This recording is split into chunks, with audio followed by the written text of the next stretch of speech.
मान लीजिए कि बाहर बहुत तेज तूफान है और किसी को इस खराब मौसम में गाड़ी चलानी पड़ रही है। तो ऐसे में इंसान की एक बहुत ही स्वाभाविक मनोवैज्ञानिक प्रतिक्रिया क्या होती है? वो स्टीयरिंग व्हील को कसकर पकड़ लेता है। बिल्कुल, वो स्टीयरिंग को इतनी जोर से पकड़ लेता है कि उंगलियों के पोर एकदम सफेद हो जाते हैं। मतलब जैसे शरीर को एकदम कठोर कर लेने से हम उस तूफान को हरा देंगे। हाँ, ये एक बहुत ही गहरा भ्रम है। इंसान को लगता है कि स्टीयरिंग को कसकर जकड़ लेने से शायद बाहर बरस रही बारिश रुक जाएगी या गाड़ी हमेशा सुरक्षित रहेगी।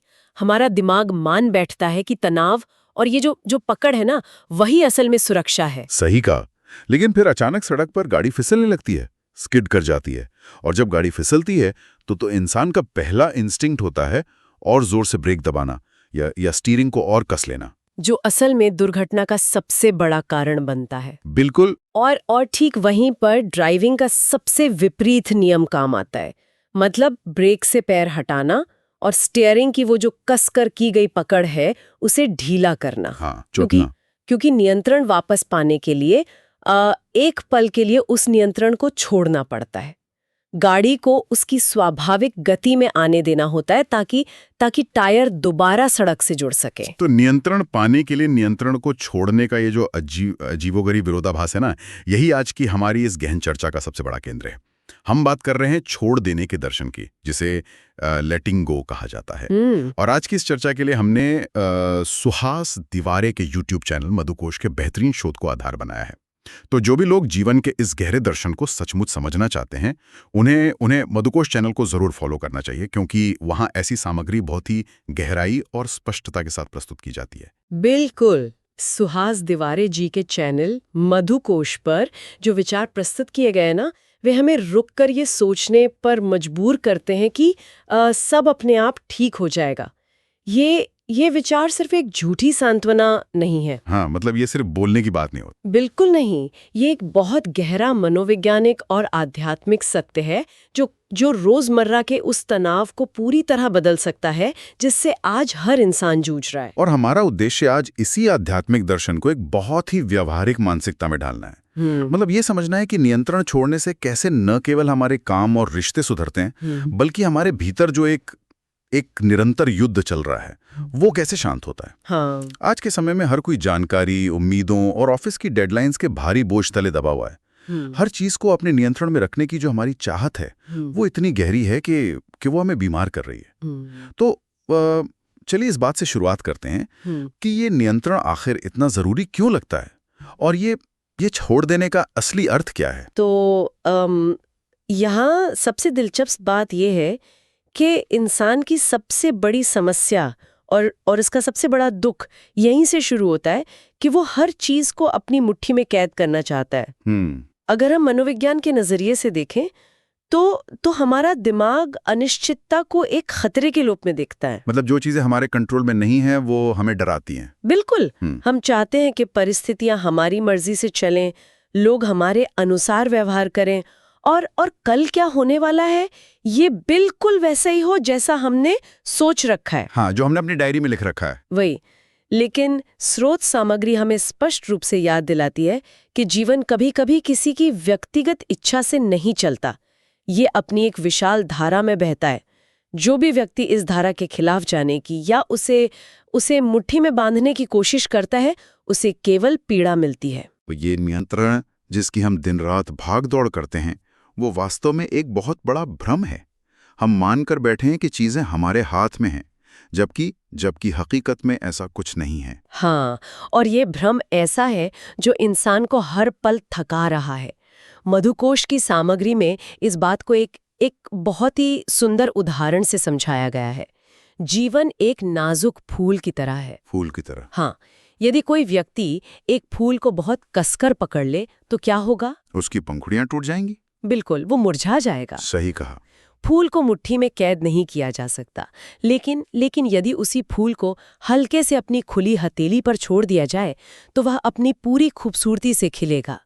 जीवन और भविष्य को नियंत्रित करने की कोशिश उस फूल को बेरहमी से कुचलने जैसी है। अरे वाह, ये उदाहरण बहुत कुछ स्पष्ट कर देता है। मतलब नियंत्रण करना असल में मुट्ठी में पानी पकड़ने जैसा है।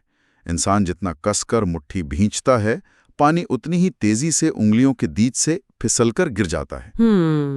अंत में बचती है तो सिर्फ एक खाली थकी हुई मुट्ठी। लेकिन यहाँ एक बहुत बड़ा व्यावहारिक सवाल उठता है। रोजमर्रा की जिंदगी में जहाँ इंसान को ईएमआई भरनी है, ऑफिस के प्रोजेक्ट्स पूरे करने हैं, हाँ, डेडलाइंस हैं, ट्रैफिक है, ऐसे रोजमर्रा के तनावपूर्ण हालात में नियंत्रण छोड़ने का मतलब लापरवाही क्यों नहीं है? क्या छोड़ देने का मतलब ये है कि इंसान हाथ पर हाथ रखकर बैठ जाए?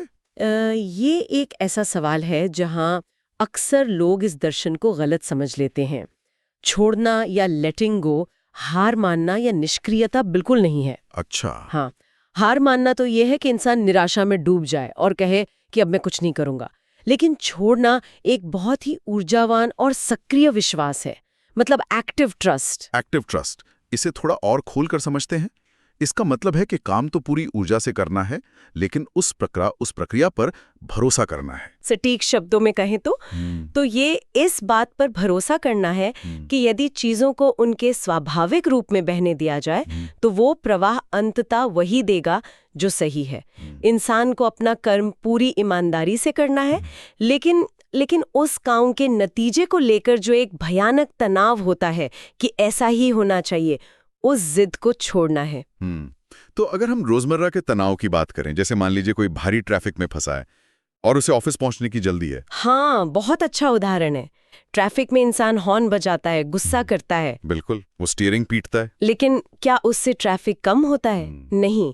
वहाँ एक्टिव ट्रस्ट का मतलब है ये स्वीकार करना कि ठीक है, मैं फंसा हूँ, अब मैं इस पल में शांत रहूंगा। वो बस उस तनाव की पकड़ को छोड़ देता है। और अगर हम इसके पीछे के मैकेनिज्म को देखें तो ये हमें सीधे तौर पर गीता के कर्म योग के सिद्धांत की ओर ले जाता है ना? हाँ, काम करना लेकिन उसके परिणाम को पकड़कर न बैठना। अक्सर लोग इसे केवल एक धार्मिक उपदेश मान लेते हैं, लेकिन ये तो शुद्ध मनोविज्ञान है। गीता का यही तो सबसे गहरा मनोवैज्ञानिक संदेश है। कर्म करो, फल की चिंता मत करो। तो अगर इस नियम को आज के कॉर्पोरेट जीवन में लागू किया जाए तो इसका सीधा सा अर्थ है कि जिम्मेदारी से भागना नहीं है, बल्कि परिणाम के प्रति जो हमारी आसक्ति या अटैचमेंट है, उस पकड़ को छोड़ना है। हाँ, और जब कोई व्यक्ति फल की चिंता छोड़ देता है तो उसका काम उसके कंधों पर रखा एक भारी बोझ नहीं रहता। उस काम का स्वरूप ही बदल जाता है। वो एक खेल बन जाता है। एक खेल। कोई इंसान जो सुबह 9 बजे से शाम 6 बजे तक लगातार एक्सेल शीट्स पर काम कर रहा है, उसके लिए बात सुनना बहुत अजीब लग सकता है। मैं समझ सकती हूँ। मतलब काम खेल कैसे बन सकता है? काम खेल तब बनता है जब दिमाग से भविष्य का डर हट जाता है। मतलब जब दिमाग इस चिंता में नहीं होता कि बॉस क्या सोचेगा या प्रमोशन मिलेगा या नहीं, तब इंसान का मन पूरी तरह से वर्तमान क्षण में मौजूद होता है। हाँ, क्योंकि डरा हुआ मन कुछ नया नहीं कर सकता। बिल्कुल। डर इंसान के सर्वाइवल इंस्टिंक्ट को, यानी बचाव की प्रवृत्ति को सक्रिय कर देता है, जिससे रचनात्मकता खत्म हो जाती है। लेकिन जैसे ही परिणाम की जिद छोड़ी जाती है तो ऊर्जा कई गुना बढ़ जाती है। सही कहा। अगर हम इस मानसिकता को ध्यान यानी मेडिटेशन की शुरुआत करने वाले किसी व्यक्ति से जोड़ें तो तस्वीर और भी साफ हो जाती है। बहुत से लोग जब पहली बार ध्यान करने बैठते हैं तो वे उसे भी एक कॉर्पोरेट टास्क की तरह लेते हैं। हाँ, एकदम एक टारगेट की तरह। वे सोचते हैं कि मुझे अपने विचारों को नियंत्रित करना है, मुझे हर हाल में शून्य में जाना है। और वो जबरदस्ती एकाग्र होने की कोशिश करते हैं। वे ध्यान को भी पकड़ने की कोशिश कर रहे होते हैं। और यही उनकी सबसे बड़ी भूल होती है, क्योंकि स्रोत सामग्री ये स्पष्ट करती है कि ध्यान कोई क्रिया नहीं है जो बलपूर्वक की जा सके। ये तो विचारों की पकड़ को ढीला करने से अपने आप घटित होने वाली घटना है। हाँ, ये जबरदस्ती एकाग्र होने का नहीं, बल्कि डीकॉन्सेंट्रेशन का अभ्यास है। मतलब बस जो विचार आ रहे हैं उन्हें आने देना, उन पर कोई नियंत्रण न थोपना। बिल्कुल। ये मानसिकता में एक बहुत ही सरल लेकिन जीवन बदल देने वाला बदलाव है। तो इस तनाव को रोज सुबह कम करने के लिए क्या हम कुछ छोटे और आसान अभ्यास कर सकते हैं? मतलब सुबह की शुरुआत के लिए कुछ? हाँ, बिल्कुल। 2 बहुत ही आसान और असरदार मॉर्निंग रिचुअल्स हैं जो हम कर सकते हैं। पहला है ओपन पाम ब्रीदिंग या खुली हथेली से सांस लेना। अच्छा, ये कैसे करते हैं? सुबह उठते ही फोन छूने से पहले बस 5 मिनट बैठे अपनी हथेलियों को आसमान की तरफ खुला रखें। ये शरीर को एक संकेत देता है कि हम कुछ भी कसकर नहीं पकड़ रहे हैं। और बस गहरी सांस लें, ये शारीरिक रूप से तनाव को छोड़ता है। और दूसरा रिचुअल? दूसरा है एक बहुत ही सरल मानसिक संकल्प।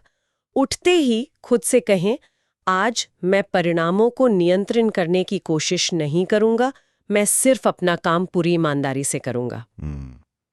ये विचार दिन भर के लिए एक बहुत ही शांत नींव तैयार कर देता है। बहुत ही बढ़िया। ये तो हुई ऑफिस और व्यक्तिगत शांति की बात, लेकिन ये नियंत्रण की बीमारी सबसे ज्यादा तबाही वहां मचाती है जहां इंसान सबसे ज्यादा असुरक्षित महसूस करता है। रिश्तों में। बिल्कुल, व्यक्तिगत रिश्तों में ये एक बहुत ही संवेदनशील पड़ाव है।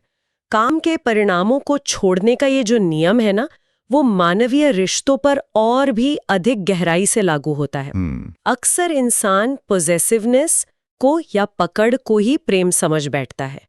लोग सोचते हैं कि सामने वाले को मेरी उम्मीदों के हिसाब से ही चलना चाहिए। वे एक मानसिक ढांचा तैयार करते हैं। हाँ, और अपने पार्टनर को उस ढांचे में फिट करने की कोशिश करते हैं। और जब सामने वाला इंसान उस ढांचे से बाहर निकलने की कोशिश करता है तो दिमाग उसे एक धोखे या खतरे की तरह देखने लगता है। क्योंकि वो पकड़ प्रेम नहीं है, वो एक मनोवैज्ञानिक कैद है। और ये तय है कि कोई भी कैद स्थायी नहीं होती, वो प्रेम का गला घोट देती है। सही बात है। स्रोत में बहुत स्पष्ट रूप से बताया गया है कि प्रेम का मूल स्वभाव ही स्वतंत्रता है। उम्मीदें ही रिश्तों में हर संघर्ष और कड़वाहट का कारण बनती हैं। जब एक इंसान अपने साथी से सारी उम्मीदों को छोड़ देता है तो वो उसे उसी रूप में स्वीकार कर पाता है जैसा वो वास्तव में है। और यही बिना शर्त वाली स्वीकृति दोनों के बीच अंतरंगता यानी जो डीप इंटीमेसी होती है उसे बढ़ाती है। बिल्कुल। स्रोत सामग्री में माता के प्रेम का जो उदाहरण दिया गया है वो इस बात को बहुत खूबसूरती से समझाता है। माता का प्रेम दुनिया में सबसे शुद्ध इसलिए माना जाता है क्योंकि वो बच्चे को जंजीरों में बांधकर नहीं रखती, वो उसे उड़ने के लिए पूरा आसमान देती है। लेकिन यहाँ मैं थोड़ा पुशबैक देना चाहूंगा। हाँ, कहिए। हम इंसान हैं और हमारे भीतर असुरक्षा की भावना बहुत गहरी होती है। छोड़ देने या पूरी स्वतंत्रता देने की बात सुनते ही अकेले रह जाने का एक गहरा डर पैदा होता है। स्वाभाविक है। क्या ये पकड़ ही नहीं है जो हमें सुरक्षित महसूस कराती है? मतलब अगर मैं मुट्ठी ढीली कर दूंगा तो लोग मुझे छोड़कर चले जाएंगे, ये डर तो बहुत वास्तविक लगता है ना? ये डर महसूस जरूर वास्तविक होता है, लेकिन इसका जो मूल आधार है वो पूरी तरह से एक भ्रम है। अकेलापन असल में बाहर से नहीं आता, वो इसी पकड़ से जन्म लेता है। ये कैसे संभव है कि पकड़ने से अकेलापन आए? इंसान तो पकड़ता ही इसलिए है ताकि वो अकेला ना रहे। जब कोई इंसान किसी दूसरे को बहुत जोर से पकड़ने की कोशिश करता है तो वो अवचेतन रूप से भीतर इसी डर में जी रहा होता है कि वो खुद अधूरा है। वो मान लेता है कि कोई दूसरा व्यक्ति आकर उसे पूरा करेगा। ये अधूरापन ही अकेलापन है। अच्छा। लेकिन जब इंसान छोड़ना सीखता है, उम्मीदों का बोझ उतार देता है, तो वो अपने भीतर के उस विशाल आकाश से जुड़ता है जो हमेशा से पूर्ण है। पकड़ने से दिमाग हमेशा इस चिंता में रहता है कि कुछ छिन जाएगा, लेकिन छोड़ने से ये अद्भुत एहसास होता है कि वास्तव में इंसान पहले से ही संपूर्ण था। तो अगर हम लंबे रिश्तों में नियंत्रण छोड़ते हैं तो हम वास्तव में ज्यादा स्वस्थ सीमाएं यानी हेल्दी बाउंड्रीज और बहुत गहरा विश्वास कायम कर पाते हैं। बिल्कुल, क्योंकि तब इंसान किसी मजबूरी से नहीं जुड़ रहा होता, वो सामने वाले को उसकी स्वतंत्रता के साथ स्वीकार कर रहा होता है। ये सचमुच एक बहुत शक्तिशाली विचार है। तो बाहरी दुनिया यानी काम और लोग, इनसे तो हम मुट्ठी खोलना सीख रहे हैं, लेकिन इस पूरे दर्शन का जो सबसे गहरा पहलू है वो बाहरी दुनिया नहीं है, वो है हमारे भीतर की दुनिया। यानी वो युद्ध जो इंसान के अपने ही मन के अंदर चल रहा है। बिल्कुल, क्योंकि इंसान की सबसे ज्यादा ऊर्जा बाहर की दुनिया में संघर्षों में नष्ट नहीं होती, बल्कि खुद के भीतर चल रही उस अंतहीन लड़ाई में खत्म होती है। हर इंसान हर समय अपने अतीत से, अपनी कमजोरियों से और अपनी ही भावनाओं से लड़ता रहता है। ये रोजमर्रा की जिंदगी का सबसे बड़ा सच है। अगर हम इसे एक एनालॉजी से समझें तो ये बिल्कुल ऐसा है जैसे इंसान के दिमाग में एक अदालत चल रही हो, भीतर की अदालत, जहां इंसान हर समय खुद को ही कटघरे में खड़ा करता है। वो खुद ही वकील बनता है और खुद ही जज बनकर अपने आप को सजा सुनाता रहता है। मुझे ऐसा नहीं करना चाहिए था, मैं इतना कमजोर क्यों हूं, मुझे इतना गुस्सा क्यों आता है। इस मानसिक अदालत में इंसान खुद को कभी बरी नहीं करता। बहुत ही सटीक तुलना है। इसी निरंतर आत्मसंघर्ष को स्रोत सामग्री एक और बेहतरीन उदाहरण से समझाती है। ये उस व्यक्ति की तरह है जो नदी में एक नाव तो चला रहा है, मंजिल तक पहुंचना चाहता है, लेकिन साथ ही कुल्हाड़ी लेकर उसी नाव में छेद भी कर रहा है। मतलब हम आगे भी बढ़ना चाहते हैं, लेकिन खुद की ही भावनाओं से लड़कर अपनी नाव खुद डुबो रहे होते हैं। और यही वो मुख्य कारण है कि हम रोजमर्रा के जीवन में बिना कोई भारी शारीरिक काम किए भी इतने थके हुए महसूस करते हैं। ये थकान शारीरिक नहीं, मनोवैज्ञानिक है। जब कोई व्यक्ति अपनी भावनाओं जैसे गुस्सा, उदासी या डर, इन सब से लड़ता है या इन्हें दबाने की कोशिश करता है, तो वे भावनाएं खत्म नहीं होती, वे अवचेतन में छिप जाती हैं और भी खतरनाक रूप ले लेती हैं। तो अगर इन भावनाओं से लड़ना नाव में छेद करने जैसा है, तो अगला कदम यही होना चाहिए कि इंसान उस कुल्हाड़ी को नीचे रख दे। मतलब हमें अपनी उदासी या गुस्से से लड़ना बंद करना होगा। लेकिन ये किया कैसे जाए? सबसे पहले तो भावनाओं को शत्रु मानना बंद करना होगा। वे कोई बीमारी या दुश्मन नहीं है, वे संदेशवाहक या मैसेंजर्स हैं। मैसेंजर्स? एक संदेशवाहक के रूप में भावनाओं को कैसे समझा जा सकता है? क्या है कि गुस्सा बेवजह नहीं आता, वो हमें ये बताने आता है कि कहीं कोई हमारी सीमा या बाउंड्री लांघ रहा है। हाँ। इसी तरह उदासी कोई सजा नहीं है, बल्कि वो एक इशारा है कि अब इंसान को रुककर थोड़ा थोड़ा अपने भीतर झांकने की जरूरत है। तो जब इंसान इन भावनाओं को एक मेहमान की तरह भीतर आने देता है और सुनता है कि वो क्या कहना चाहती हैं, तो उनका नियंत्रण हमारे ऊपर से पूरी तरह खत्म हो जाता है। जब तक इंसान अपने भीतर के अंधकार को नकारता है, वो लगातार उससे लड़ता रहता है। लेकिन जब वो हर भावना को स्वीकार कर लेता है, तभी सच्चा आत्मप्रेम जन्म लेता है, और यही उस भीतर के युद्ध को शांत करने का एकमात्र समाधान है। मतलब ये रोजमर्रा के तनाव को कम करने का सबसे सीधा तरीका है कि इंसान उस भीतर की अदालत को हमेशा के लिए बंद कर दे, खुद को क्षमा करना सीखें। बिल्कुल। और जब मन लड़ना बंद करता है ना, तो इसका सबसे बड़ा और जादुई असर इंसान के शारीरिक स्वास्थ्य पर भी पड़ता है। शरीर पर? यानी विचारों का ही जो तनाव है, वो सीधे तौर पर हमारे शरीर को नुकसान पहुंचा रहा होता है। स्रोत सामग्री इस बात पे बहुत जोर देती है कि ये जो हर चीज को नियंत्रित करने की आदत है, ये हवाई बात नहीं है। ये तनाव शरीर में ब्लड प्रेशर, अनिद्रा और बेचैनी जैसी बीमारियों को जन्म देता है। हाँ, शरीर हमेशा फाइट और फ्लाइट मोड में रहता है। बिल्कुल। लेकिन जैसे ही इंसान छोड़ना सीखता है, उसका नर्वस सिस्टम शांत होता है, मांसपेशियां आराम की स्थिति में आ जाती हैं और शारीरिक स्वास्थ्य लौटने लगता है। ये तो एक तरह से खुद को अंदर से हील करने की प्रक्रिया है। और सबसे बड़ी बात, ये आध्यात्मिक परिपक्वता का रास्ता है। एक छोटा बच्चा अपने खिलौनों को कसकर पकड़ता है, लेकिन जब इंसान आध्यात्मिक रूप से परिपक्व होता है, तो उसे ये गहरी समझ आ जाती है कि इस दुनिया में सब कुछ अस्थायी है। ये समझ इंसान को एक स्थायी आंतरिक आनंद से भर देती है। और ये आनंद हमें ये महसूस कराता है कि जीवन एक बहुत बड़ी बहती ही नदी की तरह है। जो इंसान इस नदी की धारा के विरुद्ध तैरने की कोशिश करता है, वो हमेशा थकता है और अंततः डूब जाता है। लेकिन जो इस धारा के साथ बहना सीख लेता है, वो जीवन का असली आनंद पाता है। एकदम सही बात है। इंसान को बस अपनी वो जिद्दी पकड़ ढीली करनी है। तो इस चर्चा को समेटते हुए मैं एक ऐसा विचार सामने रखना चाहूंगा जो इन स्रोत सामग्रियों से ही प्रेरित है और जो यकीनन किसी को भी आगे सोचने पर मजबूर कर देगा। हाँ, बिल्कुल। कल्पना करें कि अगली बार जब जीवन में कोई बहुत बड़ी असफलता हाथ लगे या कोई गहरा दुख सामने आकर खड़ा हो जाए, तो क्या होगा यदि उसे एक दुश्मन के बजाय एक यात्री की तरह देखा जाए? एक यात्री? हाँ, एक ऐसा यात्री जो हमारे मन के रेलवे स्टेशन पर बस कुछ समय के लिए उतरा है। वो कोई जरूरी बात, कोई नया सबक सिखाने आया है। लेकिन सबसे जरूरी बात ये याद रखनी है कि उसे हमेशा के लिए उसी स्टेशन पर नहीं रुकना है। पासी बनाने की कोशिश करने के बजाय उसके संदेश को समझे और फिर उसका दरवाजा खोलकर उसे विदा कर दे, तो सोचिए कि जिंदगी की दिशा कितनी बदल जाएगी। वो यात्री आएगा, अपना संदेश देगा और शांति से चला जाएगा। ये जीवन को देखने की एक बहुत ही खूबसूरत और मुक्त कर देने वाली दृष्टि है। और शायद इसी को कहते हैं तूफान के बीच गाड़ी की स्टीयरिंग से अपनी उंगलियों की पकड़ को ढीला करना। ये समझ लेना कि सुरक्षा कठोर होने या सब कुछ बांध कर रखने में नहीं है, बल्कि जीवन के प्रवाह के साथ बहने में है। क्योंकि सच तो यह है कि जब इंसान पकड़ छोड़ता है तो वो गिरता नहीं है, बल्कि वो उड़ने के लिए स्वतंत्र हो जाता है। बिल्कुल, वो हर उस बोझ से आजाद हो जाता है जो उसने खुद पर लाद रखा था। और ठीक उसी क्षण भीतर से एक बहुत ही गहरी और शांत आवाज आती है कि सब अपने आप ठीक हो जाएगा।